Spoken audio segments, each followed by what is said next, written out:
uhuru wa mahakama na kutopendelea upande wote, yani judicial independence and impartiality.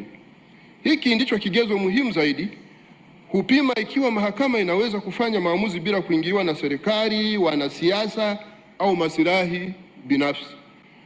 Uhuru wa mahakama dhidi ya shinikizo la mihimili ya utendaji au bunge, mtu binafsi au taasisi nyingine yoyote, kutopendelea upande wote ikiwa majaji wana upendeleo au kama wanatendea pande zote kwa usawa bila kujali hadhi zao. Vigezo hivi viko kwenye katiba zetu na sheria zetu, hivyo vipo tayari kwenye katiba yetu.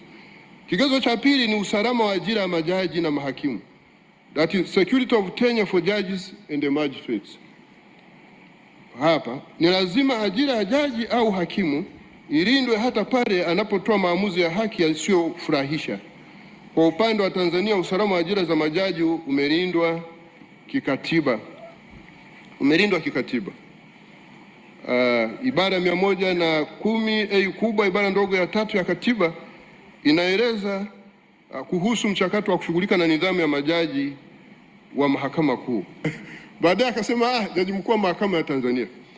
Sasa mimi ambaye ni mwanasheria wa hizi sheria za kikatiba, niseme tu kwamba ibara 118 ya katiba ya Jamhuri ya Muungano wa Tanzania inamtambua jaji mkuu kama jaji mkuu wa mahakama ya Tanzania.